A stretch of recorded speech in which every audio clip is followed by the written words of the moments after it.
Hey everyone, welcome to my channel. तो अभी मैं केदारनाथ में हूँ और मैं आपको यहाँ का थोड़ा सा व्यू दिखाती हूँ। मंदिर के दर्शन मैं कर चुकी हूँ। बाकी की जैसे मैंने जो वीडियोस बनाई हैं उसकी एडिटिंग तो बाद में होती रहेगी, लेकिन मैंने सोचा कि अभी आपको कुछ क्विक इन्फॉर्मेशन दे दूँ जिससे कि अगर आप अभी केदारनाथ दर्शन करने आना चाहते हैं तो आप आ सकते हैं। जैसे कि आज है 28 अक्टूबर, तो ये मेरा जर्नी का है डे 4 और दर्शन मैंने कर लिए हैं। दर्शन बहुत अच्छे हो गए थे क्योंकि ज़्यादा रश नहीं है अभी इस टाइम पे, तो दर्शन आपको बड़े आराम से हो जाते हैं। लाइन है लेकिन 15 से 20 मिनट में आपको दर्शन हो जाते हैं, ऐसी कोई दिक्कत आपको आती नहीं है। और इस टाइम पे रूम्स भी अवेलेबल हैं, कोई दिक्कत नहीं है आपको। रूम्स के लिए भी चार्जेस उसके करीब 2000 से 3000 रहते हैं। गर्म पानी की सुविधा भी आपको अवेलेबल है, पीने के लिए भी आपको गर्म पानी मिलेगा, नहाने के लिए भी मिल जाएगा। गीज़र वगैरह नहीं होते हैं यहाँ पे। और अब सोचें कि बहुत लग्जरियस रूम आपको मिलेंगे, तो ऐसे यहाँ पे आपको कोई बहुत लग्जरियस रूम नहीं मिलते, लेकिन हाँ आपको रहने लायक, एक रात बिताने लायक आपको रूम बहुत अच्छा मिल जाएगा यहाँ पे। अब जैसे जो हमने भी रूम किया है वो करीब हमें 2000 रुपीज़ का पड़ा है, लेकिन हाँ ये है कि आप उसमें सो सकते हैं। रजाई वगैरह आपको देते हैं वो, और खाना भी वो लोग अरेंज करके दे देते हैं। खाने में आपको बहुत लिमिटेड आइटम मिलेंगे, तो खाना आपको ये नहीं है कि आपको बहुत ज़्यादा वैरायटी मिल जाएगी, लेकिन हाँ आपको दाल रोटी और चावल सब्जी वगैरह यहाँ पे बहुत आसानी से मिल जाएंगे। और उसके भी चार्जेस अपने अलग अलग होते हैं, जैसे 100 रुपये से लेके 150 रुपये से लेके 200 रुपये आपको पर थाली देते हैं यहाँ पे। तो ऐसी कोई दिक्कत वाली बात नहीं है। अगर आप यहाँ ऊपर स्टे करना चाहते हैं तो आप स्टे कर सकते हैं।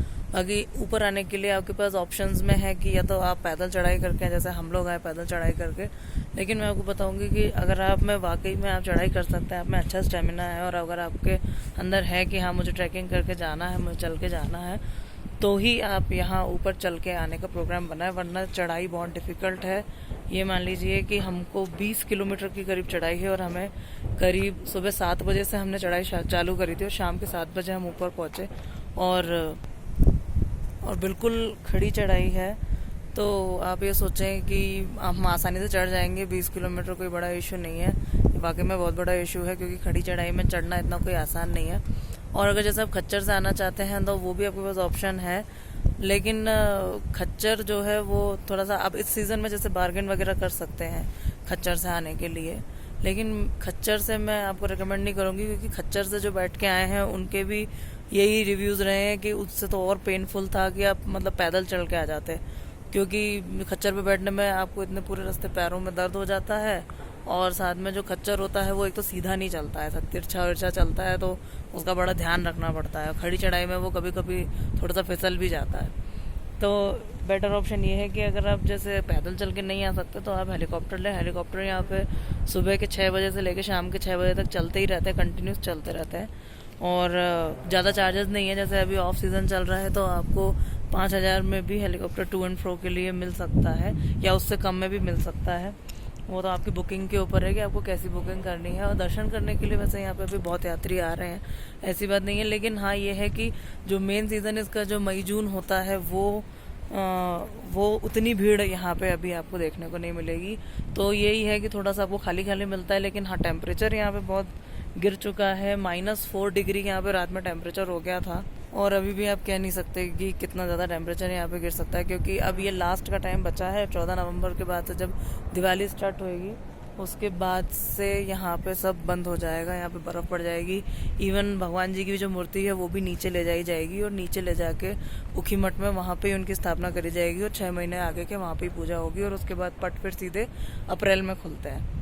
तो हमने इस सीज़न को इसलिए चूज़ किया क्योंकि हमें पता था कि इस सीज़न में रश नहीं होता है। वैसे तो हमारा प्लान था सितंबर में आने का, वो सबसे बेस्ट सीज़न होता है, क्योंकि 15 अगस्त के बाद से टेम्परेचर यहाँ पे ड्रॉप होना शुरू हो जाता है। तो अब लेकिन अब हम थोड़ा लेट हो गए। अब आज 28 अक्टूबर है और हम दर्शन करना है। बाकी कोविड को लेके यहाँ पे कोई ऐसा सच रूल नहीं है।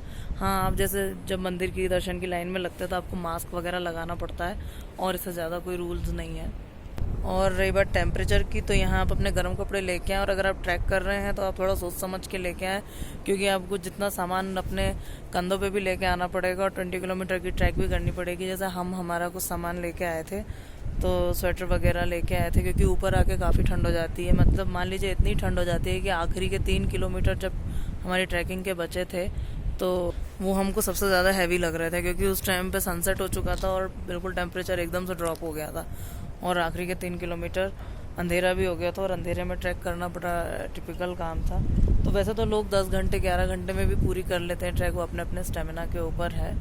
तो आपको अगर बहुत ज़्यादा ट्रैकिंग का शौक़ है तो ही आप आए ट्रैक करके, नहीं तो मैं तो आपको रिकमेंड नहीं करूँगी कि आप ट्रैक करके आएँ। बाकी आप हेलीकॉप्टर से आ सकते हैं क्योंकि इतना आदमी को चलने की आदत नहीं होती है। लेकिन हाँ, ये है कि आप एक बार ऊपर आ जाते हैं, रेस्ट कर लेते हैं, भगवान के दर्शन कर लेते हैं, तो आपको सारी थकान आप अपनी भूल जाते हैं।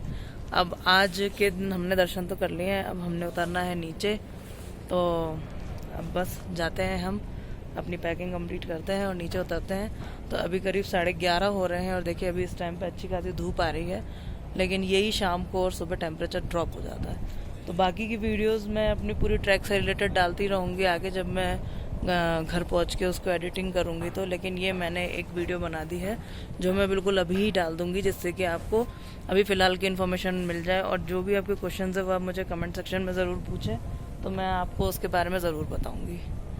तो तब तक के लिए bye bye, take care and हर हर महादेव।